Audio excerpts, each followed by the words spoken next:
Buenas tardes y bienvenidos.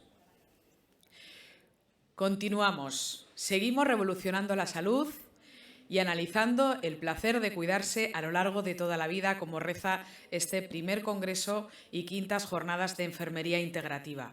Y lo hacemos por todo lo alto, porque vamos a contar ahora mismo con un ponente de enorme prestigio. Se trata de Josep Ferris i Tortajada, que es pediatra oncólogo. Le va a presentar a continuación a Ana Esther Domínguez y posteriormente tendremos vía online a Nicolás Olea, otro experto, sobre todo en por qué no nos gustan los plásticos, que sobre eso va a hablar. En este bloque abordaremos el medio ambiente y los tóxicos ambientales. Promete, por supuesto, como todas las partes de este congreso, pero esta tarde en especial creo que vamos todos a disfrutar de los conocimientos de nuestros ponentes y también de las moderadoras. Así que ya les dejo con Ana Esther Domínguez, que va a moderar a nuestro experto Josep Ferris i Tortajada.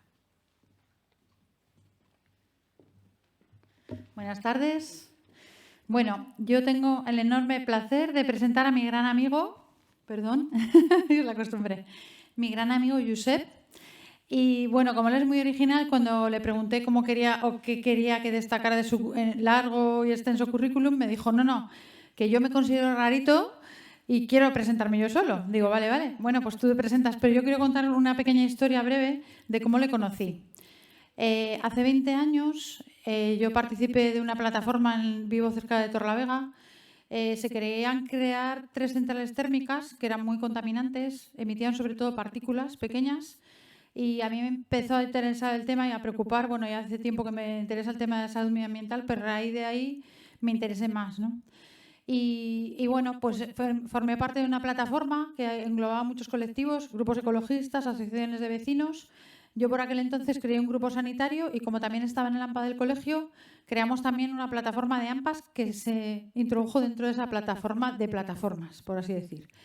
Y entonces me enteré que Josep Ferris había hecho un estudio sobre cómo afectaba a la salud las centrales térmicas, un estudio científico, porque él es un sabio y es un científico, es lo que puedo deciros de él sobre todo, básicamente, ¿no?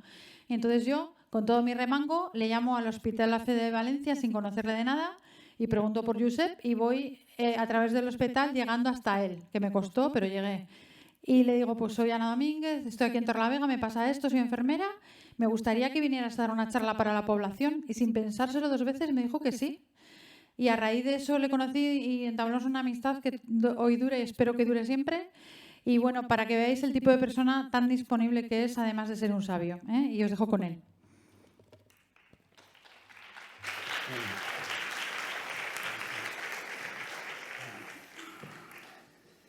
Muy buenas tardes.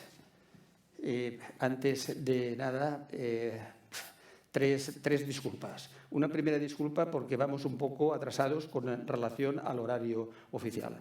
Una segunda porque, disculpen, me han hecho salir de por aquí. Yo hubiese preferido estar ahí al lado de ustedes y haberme levantado y haber acudido aquí. ¿De acuerdo? Vale. Pues bien, la otra la dejo. ¿Cómo me presento? Pues mire, yo he sido un currante dedicado a la pediatría oncológica, a diagnosticar y tratar niños con cánceres y leucemias durante 41 años y unos cuantos meses, y en el último tercio de mi actividad profesional hospitalaria pude también compaginar con los inicios de la salud medioambiental clínica. Ahora les hablaré de 2 modalidades a continuación, porque entonces voy a dejar también la mitad de tiempo para las preguntas. Espero que me hagan todas las preguntas que quieran y más, que no se corten. Yo no voy a dar ninguna charla ni magistral, ni mucho menos, que se precie. Aquí el coloquio va a tener tanto tiempo como mi charla, una charla normal y corriente. Y las protagonistas quiero que sean ustedes, o en fin, tanto, ahora pasar a dar 2 agradecimientos. Primero, a todo el público asistente, tanto el real como el virtual, aunque yo soy un amante de los mundos reales. A mí los virtuales, ¿qué quieren que les diga? No me suelen gustar por definición. Y en segundo lugar, a las revolucionarias de la salud de aquí, de enfermeras de Cantabria, porque revolucionando la salud, revolucionarias de la salud, y en concreto a Ana Esther Domínguez Santamaría, por la confianza en invitarme y en intentar aquí un poco a ustedes hablarles de dos temas que, aunque se relacionan, los he intentado separar. ¿Por qué? Porque son muy extensos, cada uno de ellos daría para un tema monográfico, no de jornadas, sino incluso de congresos, sin en fin, agotarse. Entonces, extensos, complejos, muy importantes y de rabiosa actualidad. Fíjense, la segunda parte, lo que es el impacto del cambio climático sobre la salud, la importancia que tiene. Bien, sin más dilación, vamos a pasar ya. Vale, mire, la salud medioambiental clínica. La Organización Mundial de la Salud, para dar respuesta a las demandas populares que se habían iniciado desde la intensificación y desde la globalización de la revolución industrial, que más o menos desde mitad del siglo pasado y lo que llevamos ahora en la actualidad, pues empezó pues, a contaminar, lógicamente, y a crear preocupaciones e inquietudes entre la gente y cierta demanda en cada vez más amplios sectores de la sociedad. Y eso hizo que ya en el año 1993 del siglo pasado, la Organización Mundial de la Salud unas estarán en inglés, otras en valenciano y otras no sé, pero en fin, yo se las traduciré todas al castellano. Para dar respuesta a las demandas populares ante la intensificación y globalización de la revolución industrial a partir de la segunda mitad del siglo pasado, en el 1993, Salud Medioambiental fomentaba un abordaje sanitario y científico ante el interés, inquietud, preocupación, en fin, lo que les he dicho, de todos los contaminantes industriales. Vale. Entonces, mira, aquí está la definición. En dos aspectos. Los aspectos de la salud humana, incluyendo la calidad de vida y el bienestar social, que están determinados por la interacción de los factores o agentes, me gusta más decir contaminantes, físicos, químicos, biológicos y sociales. Y, en segundo lugar, los aspectos teóricos y prácticos para evaluar, corregir, controlar y prevenir los factores medioambientales que contaminan negativamente la salud de las generaciones presentes y, sobre todo, de las futuras. Hay dos modalidades. La modalidad de los aspectos, que es la teórica o investigacional, que está situada en departamentos, instituciones ministeriales, autonómicas, regionales, etcétera, laboratorios, y está formado por epidemiólogos, toxicólogos, expertos en higiene y en salud pública, derivan un poco ya de parte del siglo XIX y parte del siglo XX, de las jefaturas provinciales que existían de sanidad, y también bioestadistas, etcétera. Y en segundo lugar está la práctica o clínica o asistencial, que está situado en hospitales, centros de salud y clínicas asistenciales. Está formado por biosanitarios, médicos, enfermería, etcétera, de atención directa a los enfermos y con experiencia y formación en salud medioambiental. ¿Nosotros qué hacemos? Pues mire, cada nombre de sustancia que a continuación, cuando hable el profesor Nicolás Olea Serrano, dirá nombres propios, pero nosotros los transformamos en nombres de personas. Y cada porcentaje, cada cifra, cada guarismo de los investigadores y de los epidemiólogos, nosotros ya ponemos apellidos, primer apellido, el paterno, y en segundo lugar el materno, que tan importante o más, que es el primero. Y entonces, ¿por qué? Porque entonces tenemos que estar atendiendo a las personas, y entonces, como ahora después comentaré a continuación, son dos modalidades complementarias y necesarias, pero independientes, del mismo tronco en común. Insisto en esto porque muchos, no solamente entre público en general, sino en el estamento biosanitario, se desconoce esta parcela que está prácticamente todo por hacer y que todo es posible de la práctica o clínica. Bien. Los fundamentos básicos de esta salud medioambiental clínica son 6. Yo solamente daré unas breves pinceladas porque no hay tiempo para más. Probablemente de la primera y un poco de la segunda. La tercera me la dejaré, y la cuarta, la quinta y la sexta también, porque, vuelvo a repetir, estaríamos aquí hablando para varios días enteros. Bien, la primera de todas, como ven, es que la salud, el medio ambiente y la enfermedad forman un trío indisoluble e inseparable. En segundo lugar, es que cambia el protagonismo en el acto médico. Yo soy siempre muy crítico, eso sí, siempre muy respetuoso y muy positivo en mi crítica, pero en todo dogmatismo, en todo tipo de autoridad, en todo, resistencia pasiva y crítico. Y ante todo lo que se denomina progreso, yo siempre pienso, o retroceso. Entonces, bien. Y siempre tenemos que satisfacer las necesidades de las personas enfermas. El tercero es que introducimos la justicia medioambiental, en lo que se denomina ciencia y conciencia.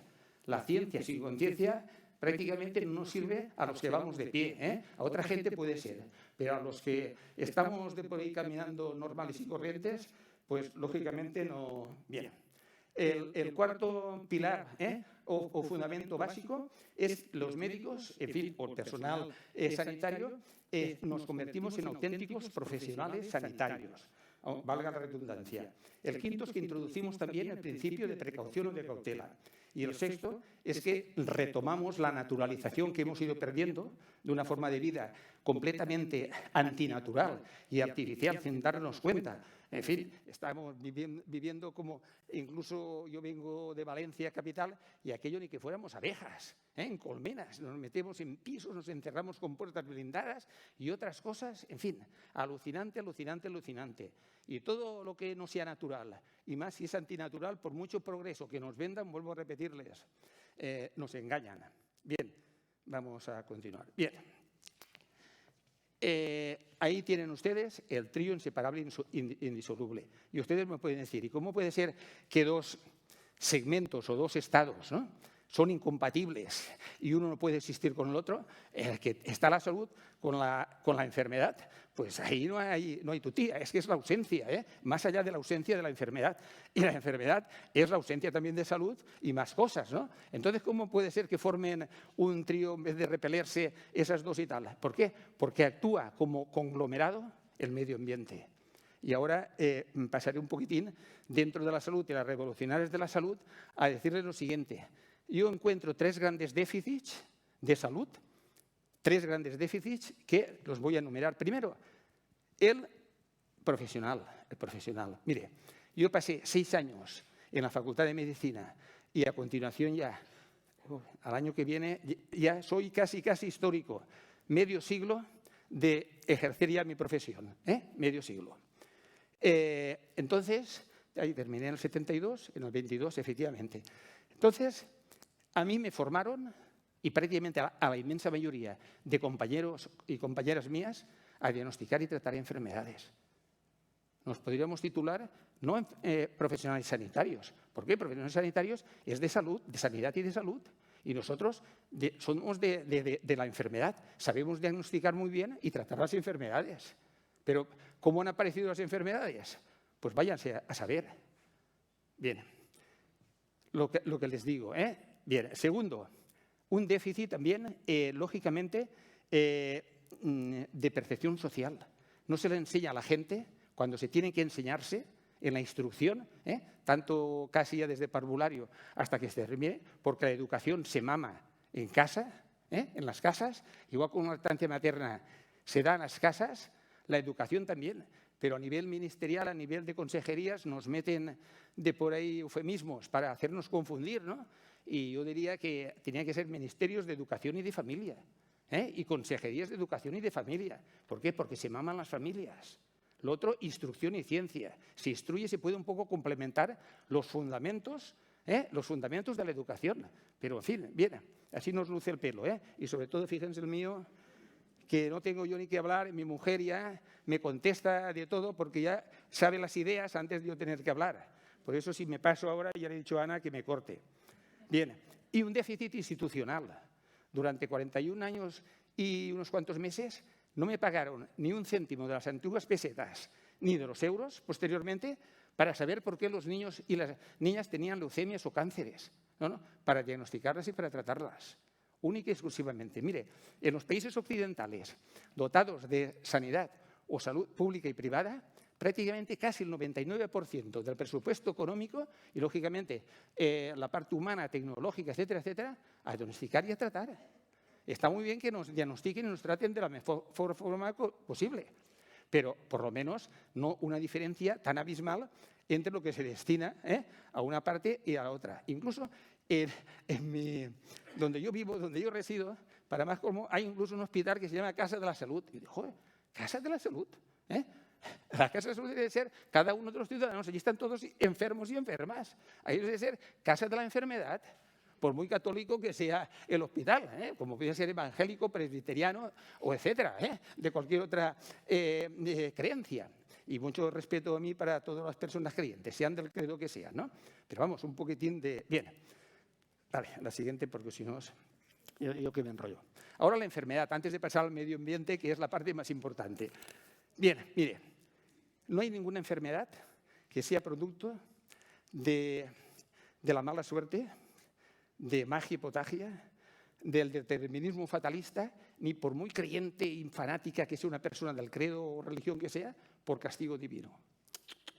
Todas las enfermedades, sean agudas, subagudas o crónicas, son el resultado final de una serie, una combinación variable de dos determinantes. Un determinante interno o constitucional, que a veces puede ser hereditario y a veces no, dependiendo que sean células germinales ya las afectadas o no por los contaminantes medioambientales, y otro externo medioambiental.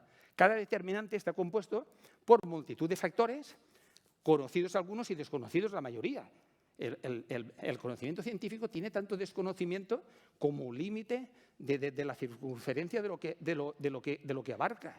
Yo siempre me he movido por ahí, continué moviéndome y es espectacular, y continúo siendo muy crítico en todos los déficits que arrastra ese enorme sistema basado en el pensamiento científico.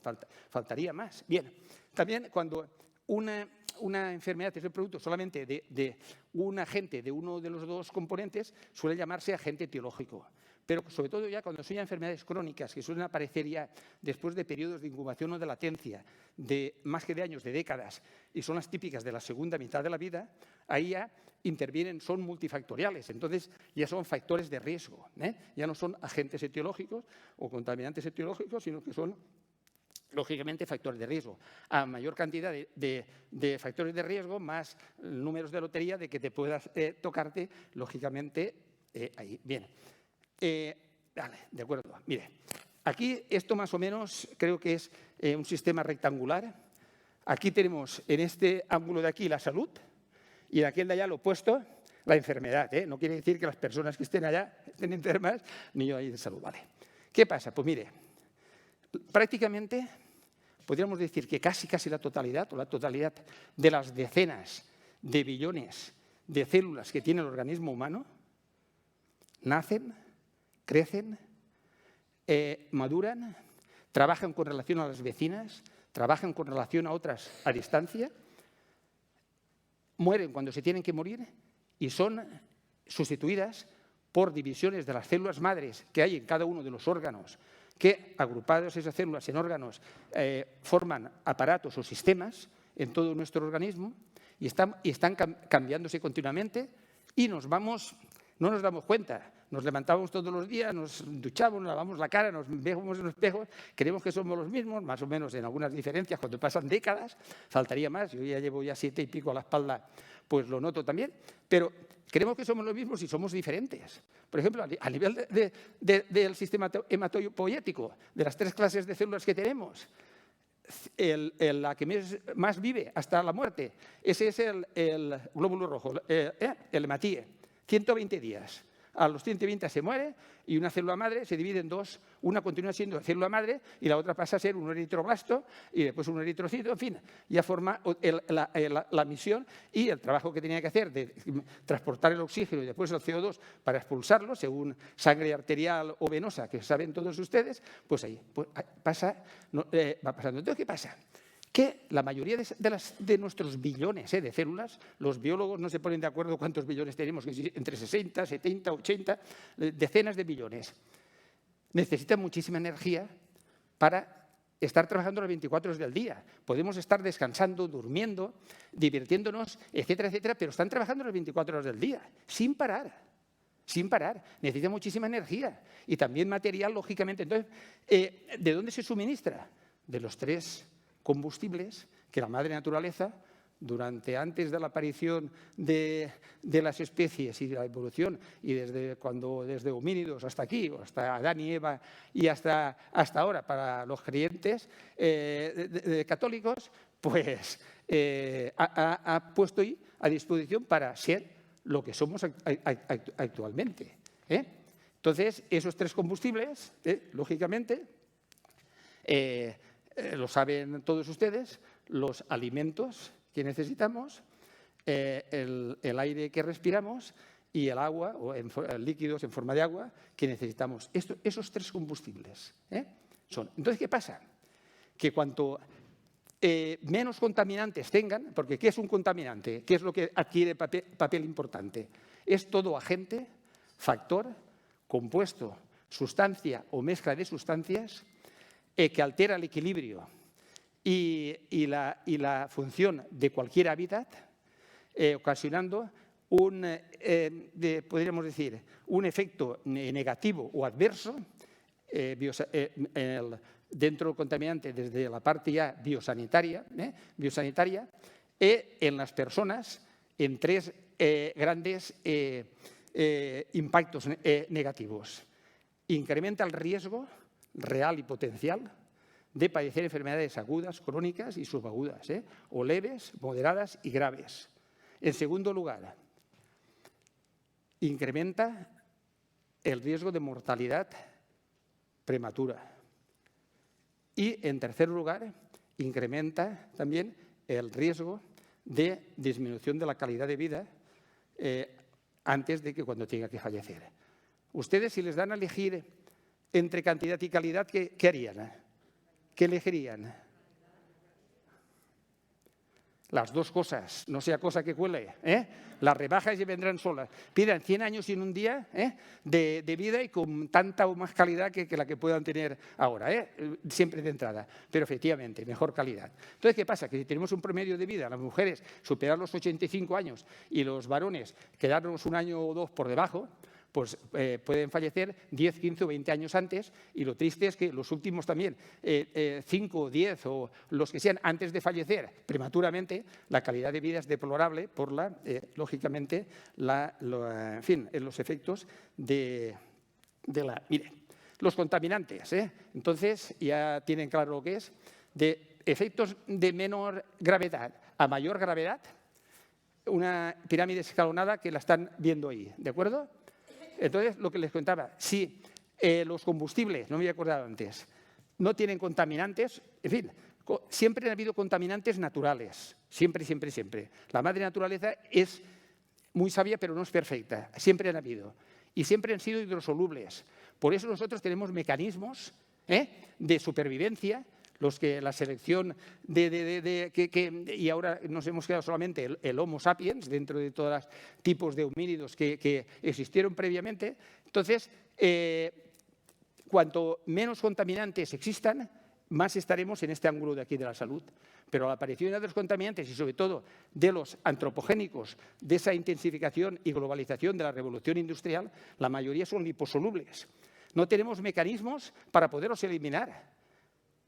La gente que tenga una piel o un cutis graso, que se lo cuide, que no se lo quite con lociones o mentiras de esas. ¿Por qué? Porque están más sanos que los que tienen un cutis más seco, porque no pueden eliminar los contaminantes liposolubles. Se quedan almacenados, ni más ni menos. Bien, a lo que iba. A medida que se va avanzando por esta diagonal, que es el proceso de enfermar, vamos alejándonos poco a poco, lenta pero inexorablemente, al ángulo de la enfermedad que está allá. Y allá estamos todos los profesionales que nos decimos sanitarios, que deberíamos de estar aquí potenciando la salud, nos forman y nos pagan para estar allá recogiendo, que vayan viniendo a los hospitales, a los centros de salud, donde clínicas asistenciales, etcétera, etcétera, etcétera. Bien, de menor a mayor efecto negativo en la salud humana, los irritantes que lógicamente enfermedades muy leves, ya lo indica el nombre de qué es. Después, alergenizantes o sensibilizantes, producen ya reacciones alérgicas. En tercer lugar, los tóxicos. En cuarto lugar, ya los que ya producen ya mutaciones en nuestros chips de funcionamiento, nuestro ADN que tenemos, porque ya lo determina todo, incluso lo epigenético, el ARN, etcétera, etcétera. Y en la punta de la pirámide o del iceberg, los cancerígenos. Bien. Aquí estaríamos también solamente en esta diapositiva para hablar largo y tendido. Proximidad del foco, los factores determinantes de los efectos adversos en la salud humana. Esta está en castellano, esta la entienden todas bien, no la tengo que traducir. Bien, mecanismos defensivos del organismo. Mire, estamos en un mundo muy contaminado. Los contaminantes son prácticamente invisibles, a excepción de algunos atmosféricos, que el smog en las grandes capitales o en la mayoría de los sitios que llega a ser visible, son invisibles. Y tan invisibles que seguro que ustedes habrán hecho muchos análisis, muchos. Después pregúntele al profesor Nicolás Olea, cuando se hizo el análisis de los contaminantes o tóxicos que tenía en su organismo, cuántas decenas o incluso centenares sí le llegaron a salir. Pero a nosotros nos hacen chequeos normales y pueden tener 4 o 5 hojas y contaminantes no nos salen ni uno, ni medio, ni ninguno. Si todas ustedes o nos vamos a comprar a cualquier supermercado, por cada 100 gramos de lo que comprar, sabremos las calorías, sabremos los principios inmediatos de esas calorías, cuántos son hidratos de carbono, y entre ellos simples y complejos, cuántas lípidos o grasas y de esas insaturadas, monoinsaturadas o poliinsaturadas, proteínas, contenido puede ser que de sal, contenido de calcio y de contaminantes. Ni uno, ni medio, ni ninguno. Nos lo hacen aparecer como inexistentes. Y entonces, claro, la gente pues, lo desconoce, no lo ve, no lo lee, no lo percibe, pero ahí están y tanto que están. Están pues traduciéndose bien. Entonces, ¿qué pasa? Que gracias a que tenemos un sistema de inmunovigilancia defensiva, me gusta más que el sistema inmune, inmunovigilancia defensiva, que es capaz de detectar cada uno de los contaminantes, sean irritantes, sean sensibilizantes, sean tóxicos, mutagénicos, cancerígenos, los detecta, los neutraliza, los bloquea, los metaboliza, los trocea e intenta eliminarlos. Y después lo que es más importante, detecta el daño que han ocasionado en la célula de entrada. ¿Por qué sitios entran? Les pregunto yo a ustedes, ¿por dónde nos entran? A través de los combustibles, ¿de acuerdo? Por la boca nos entran los alimentos y los líquidos, el agua, la contaminación de los líquidos, por el aire ahí, y por ¿qué otro sitio? La piel, efectivamente, transdérmica, de esto transmedia. No solamente a nivel de cosméticos, sino toda la radiación electromagnética, sea del segmento que sea, pues lógicamente nos penetran por ahí. Bien, entonces, el daño que han ocasionado hasta que el sistema de inmunovigilancia defensiva ha llegado ahí, lo estudia y esa célula que le ha dicho inicialmente, tú párate de tu misión, que te vamos a analizar el daño que tienes. Si es reparable, lo reparan y dicen, ya puedes continuar. Pero si es irreparable, ¿saben qué? Les dice, tú te tienes que morirte. Y dice, no sé, un glóbulo rojo, Diga, pero si yo tengo 60 días de vida y me faltan, estoy por la mitad de la vida, ¿por qué me tengo que morir? Dice, es que si no te mueres tú, nos vas a matar a todo el resto de decenas de billones. Entonces, procesos bioquímicos, sobre todo el de apoptosis y de regulación genética, ese glóbulo rojo, por decirlo de alguna forma, cualquier otra célula, se destruye antes de iniciar la formación o transformación de una célula normal en una cancerígena, a nivel de los cancerígenos, los de la punta de... Ahora después el doctor Alberto Cárceles Álvarez es un experto en medio ambiente y cáncer pediátrico y yo solamente voy a decir una cosa. Mire, de promedio, en los países occidentales, de promedio, nos penetran cada día de 45.000 a 50.000 contaminantes cancerígenos, de promedio. Eso quiere decir que cada día que nos levantamos y estamos vivos, tenemos de 45.000 a 50.000 posibilidades de iniciar un cáncer.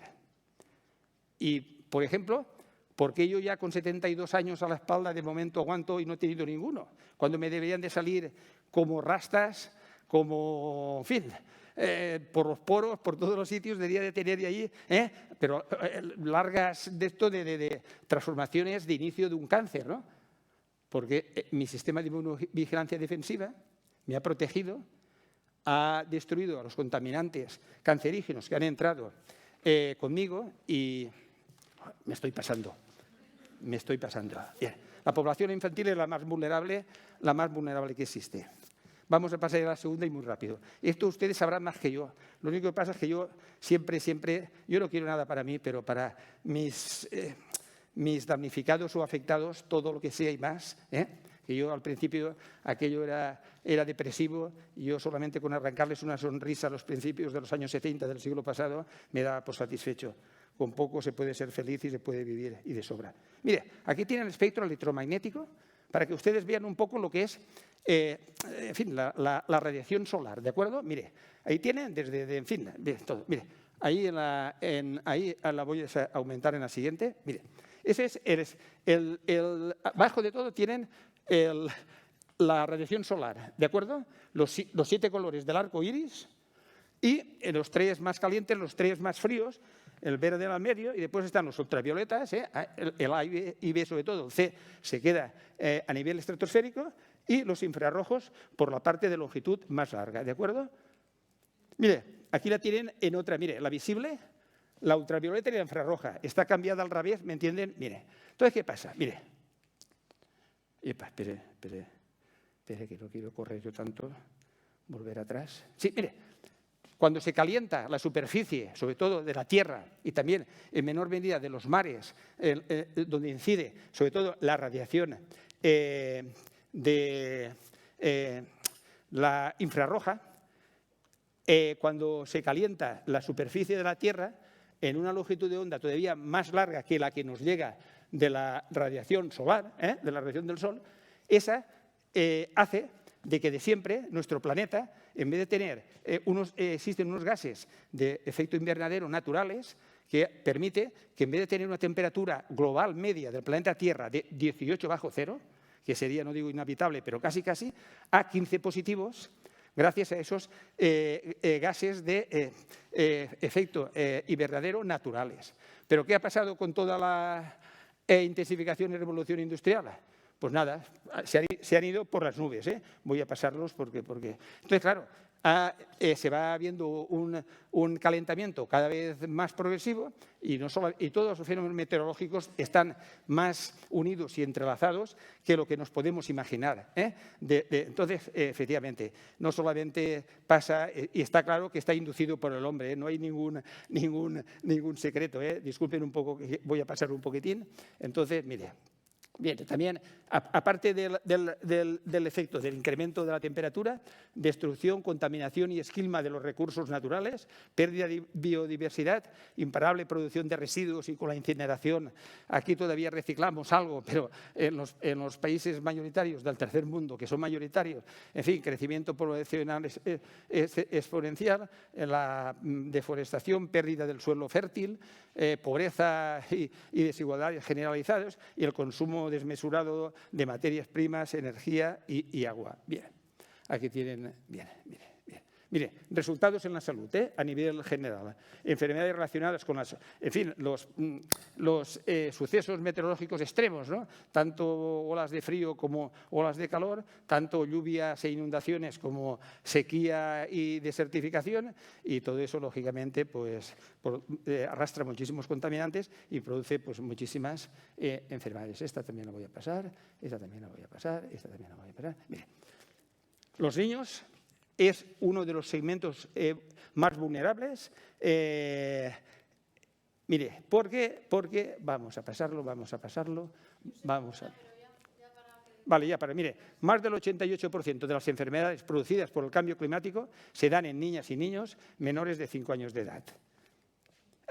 Un momentín, esta es la última ya. Vale, mire. Efectos intrauterinos antes de nacer, posteriormente en todas las... Esta es la última. Los niños son afectados transplacentariamente. Bien, ahí lo tienen. Vayan leyendo ustedes Está ahí en castellano del año 20 y tiene las citas bibliográficas y creo que he abusado, me he pasado el tiempo y pido mil y una disculpas, que soy demasiado parlanchino. Vale, muchas gracias por su atención.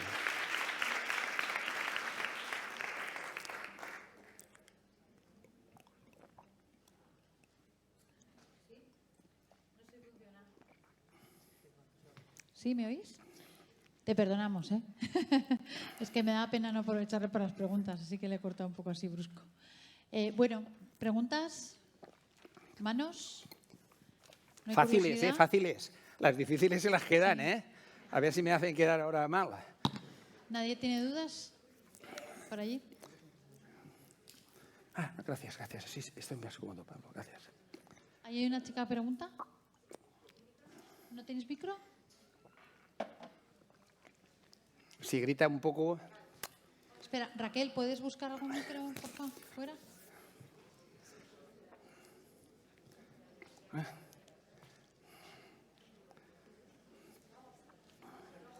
Bueno, si puedes.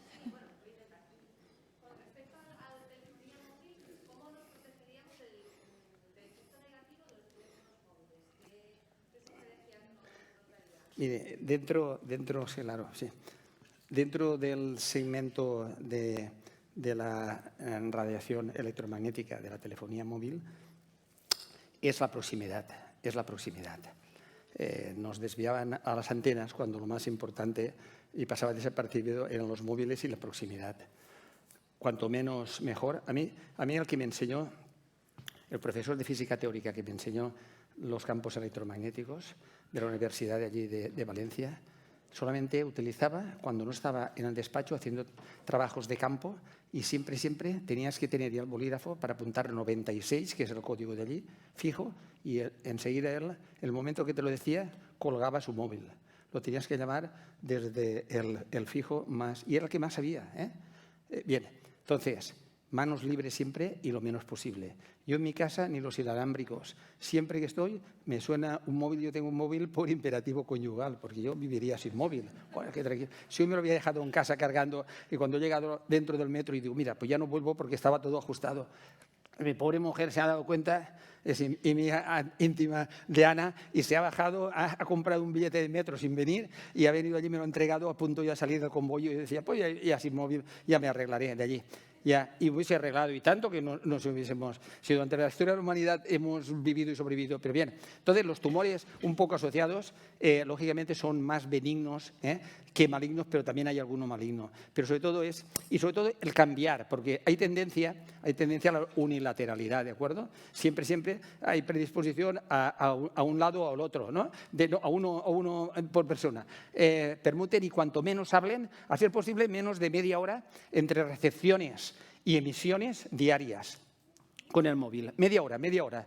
Por debajo baja estadísticamente significativo el riesgo de los tumores de neurinoma del acústico, algún tumor intracraneal, de glándulas parotídeas. Mire, el entrenador que sustituyó en el Barcelona al Pep Guardiola, el Vilanova, creo que se llama, no, Vilanova, en fin, tuvo y se operó, fue a operarse en el Memorial Sloan Kettering de Nueva York y así todo, en fin, falleció por el móvil. Vale. ¿Alguna otra pregunta? Beatriz. Hola, muy buenas tardes. Y en relación a la pregunta que ha hecho la compañera, lo mismo pero aplicado a las antenas que están en las ciudades. No, es que las antenas... cuando están cerca de las casas, ¿qué efecto? La distancia, es que la distancia pasa también un poco como los microondas. Aprovecho ya también para decir que cuando estén en funcionamiento, en un metro de distancia, no estén delante, un metro de distancia como mínimo. La distancia, entonces, a nivel de la telefonía era un poquitín, en fin, es más, a nivel de cánceres prácticamente inexistentes. Puede dar otra serie de trastornos más o menos, en fin, psicológicos o de otra índole, ¿sabe? Pero de alteración más o menos, en fin, es que nuestro cerebro, lógicamente, emite radiaciones electromagnéticas que quedan, vamos, nuestro organismo, ¿no?, que quedan plasmadas en los electrocardiogramas, en los electromiogramas y en los encefalogramas, ni más ni menos. Y entonces, toda interferencia de otro tipo de radiación electromagnética, ¿no?, de ondas que atraviesan el espacio, energéticas, ¿no?, en este caso, combinando el campo eléctrico con el magnético, y van a alterar el funcionamiento natural y normal que durante toda nuestra historia de la humanidad, durante el 99,99%, ha estado sin intromisión de todo este tipo de lo que es el progreso. Pero, en fin, en cierta forma, pues... Entonces, estén tranquilas, aunque hay más en los pisos superiores que en los inferiores, pero no a nivel de carcinógeno no está. Vamos, de poder producir cáncer. ¿Alguna otra pregunta al fondo? Son fáciles hasta ahora, ¿eh? Así me gusta.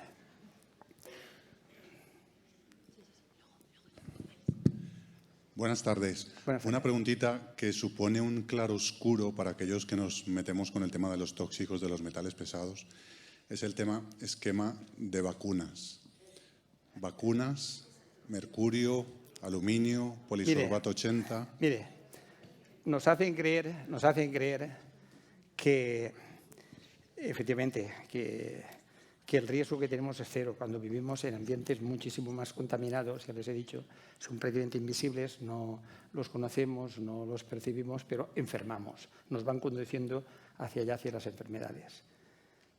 Yo cada día que me despierto digo, qué alegría que no me he muerto, ¿eh? Puede ser mi último día, durmiendo, que lo firmaría yo, y creo que muchos de ustedes con los ojos cerrados lo firmaríamos. Ya estoy despierto, voy a disfrutar de este día como si fuera el último de mi vida, porque también por deformación profesional yo tenía que informar a los padres. Joder, si yo he llorado más que todas ustedes juntas en los 41 años y pico, ¿por qué? Porque me tenía que meter en el mismo sitio que las madres y los padres, y emocionalmente tenías que, en fin, descargarte y después empezar a cargarte para que no te influyera en tu vida familiar ni social, y al día siguiente todas las baterías rellenas para seguir. Bien. Tenemos que asumir un riesgo cada día en nuestra existencia. Todas las cosas tienen ventajas e inconvenientes. La penicilina ha salvado millones de vidas de cuando se tenían sepsis, neumonías, etcétera, etcétera. Y probablemente hayan miles o decenas de miles que, sobre todo cuando eran intramusculares, ustedes probablemente no los conocerán, pero yo que soy de final de la década de los años 40 del siglo pasado, sí, incluso combinado con estreptomicina intramuscular, no saben las centenares y los miles que por reacción anafiláctica a la penicilina fallecían, porque, claro, las válvulas que tenemos en el organismo para poder un poco, en fin, aquello que nos va a sentar fatal, poderlo eliminar, y eso, el vómito, lo más rápido, o a nivel de la diarrea, vía entérica. ¿Por qué? Porque por vía entérica, lógicamente, entramos parte, dos terceras partes de los combustibles que les he dicho anteriormente, los líquidos y los alimentos. Aquellos que pueden ser muy tóxicos, y los reconoce nuestro sistema de inmunovigilancia defensiva, incluso los vomita antes de absorberlos y tener que trabajar a destajo y no poderlos solucionar todo, ¿de acuerdo? O rápidamente, por debajo, se eliminan ahí. Pero ¿qué pasa cuando se administra intramuscularmente? Entonces, claro, las vacunas, mire, a mí fallecían niños en la década de los años 70 por la varicela, es prima hermana de la viruela, la varicela.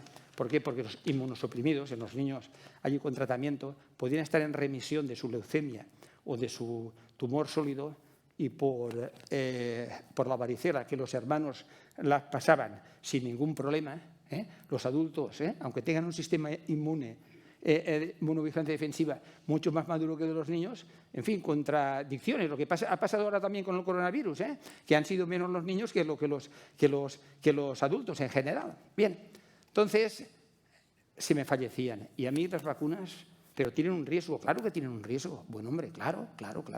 Pero tenemos que sospesar y tomar decisiones, aunque no dentro de lo malo, lo menor, y asumirlo. Nos han salvado por cada problema que puedan derivarse de los estabilizantes, conservantes, de los que en fin, todo tipo de contaminantes que conllevan, ¿no? Sea el virus, sea el segmento vírico o el bacteriano, etcétera, etcétera, para producirnos inmunidad y podernos proteger, puede tener efectos secundarios, claro que sí. Igual como la conducción en automóvil, y todos subimos automóviles. Entonces, yo ahí vuelvo a repetir, yo me muevo dentro del ámbito y soy un admirador de las medicinas antiguamente alternativas, complementarias o integrativas, ¿no? A mí es que me gusta mucho la complementariedad. Yo también soy muy contrario a la igualdad, aunque no venga a cuento. Es que es imposible ir a la igualdad. Si somos diferentes del mismo sexo, no digo yo de diferentes sexos, etcétera, etcétera, pero en fin, políticamente es incorrecto y no quiero yo salirme de la tangente. Hay que vacunar, pero yo siempre, las que no son casi obligatorias, por decirlo de alguna forma, o están en el calendario vacunal, siempre digo cuarentena, progreso o retroceso. Y la cuarentena que se hacía en la Edad Media y en la Edad Antigua, cuarentena, eso siempre es muy bueno. Yo también, para cualquier medicamento nuevo que me venían los representantes de las farmacias, siempre decía, dentro de mí, decía cuarentena. Pero vamos, creo y pienso, y hoy estamos aquí y podemos reunirnos presencialmente gracias a la ciencia y práctica de la vacuna y lo que se ha volcado una serie de recursos de todo tipo y a nivel mundial y todavía deberían de haber hecho lo que decía la Organización Mundial de la Salud, una única o dos, en vez de en cada país la Sputnik, como se llame de allá, la Pfizer, la Moderna, en fin, cosas de estas y tal que los humanos... En fin, yo no cabía que no he tenido tiempo, pero no son los políticos que están ya 26 reuniones de las partes y las que te rondaré morena, sino son representantes de los que somos en general, es decir, que no tenemos remedio. ¿No? Y yo soy más optimista que he hecho encargo, por eso me he dedicado a lo que me he dedicado. Josep. Hola. Ay, perdona, Ana. Iba a preguntar. Vale. Pregunta. ¿Doy? Vale. Yo, volviendo al tema de la telefonía móvil, estoy aquí. Sí, es que los focos esos deslumbran un poquito. Disculpa, mira, aquí estoy mejor, sí. Perdonad, pero un minutín queda. Vale, nada, soy breve. Volviendo al tema de la telefonía móvil, yo quería saber si me podías explicar un poco la repercusión o si tiene algún efecto negativo sobre la salud el uso cada vez más creciente de estos relojes que van sincronizados con el teléfono y que les llevas permanentemente encima, que están muy en uso actualmente. Y ya enlazando con esto, porque además creo que son unos relojes que no se pueden poner en modo avión, como puedes poner el teléfono, y si realmente el modo avión de alguna manera nos protege de esta radiación de la telefonía. Gracias. Es que, como he comentado, interferencias electromagnéticas, de ondas electromagnéticas artificiales, que no estamos acostumbrados. Interferencia tiene que haber. Bueno, no va a ser. Lo único que pasa es que muchas veces, para saber los efectos y sobre todo de las nuevas que se introducen y sobre todo en el campo donde yo me he movido más, ¿no? En lo del medio ambiente y cáncer en general y el cáncer pediátrico en particular, tienen que pasar décadas, porque este sistema nuestro de inmunovigilancia defensiva a los contaminantes cancerígenos, en este caso físicos, ¿no? De la radiación electromagnética de frecuencia de toda la telefonía, tinglado móvil o similar, pues le hace frente y la relación no es causa-efecto inmediata, que es uno de los problemas, sobre todo las enfermedades crónicas. Entonces tienen que pasar mucho tiempo y entonces ahí viene un poco la aplicación que, en fin, me hubiese gustado abordar el resto de si otra vez hacen otro congreso y quieren que les explique cada uno de los fundamentos con más detalle, del principio ese de precaución y de cautela, que muchas veces, aunque nuestro intelecto no quede completamente satisfecho, el nivel de conocimiento nos obliga a actuar y no esperar a que pueda tener ya efectos irreparables en muchísima de la gente expuesta. Entonces, parece ser que de entrada menos del que se veía con el boom de la telefonía móvil y sobre todo del contacto prácticamente permanente, sobre todo en niños, clarísimo, hoy en día la Academia Americana de Pediatría, aquí también la Asociación Española de Pediatría, por debajo de los 14 años no deberían de tener En fin, pero es cosa también de educación y de los padres y de hacerles ver y de enseñarles y efectivamente no deberían de tener. ¿Por qué? Porque el cerebro inmaduro todavía se pueden alterar más, ya no solamente los efectos a largo plazo cancerígenos, ¿no? Sino a corto plazo de otros problemas conductuales, cognitivos, etcétera, etcétera. Bueno, pues creo que nos alargaríamos mucho más porque me han quedado muchas preguntas en el tintero. Pero bueno, por intentar ir a tiempo, ahora tenemos que seguir con Nicolás Olea. Mil gracias, Josep, por tu presencia y tu aportación. Vale, a todas vosotras por la atención y en fin, un placer.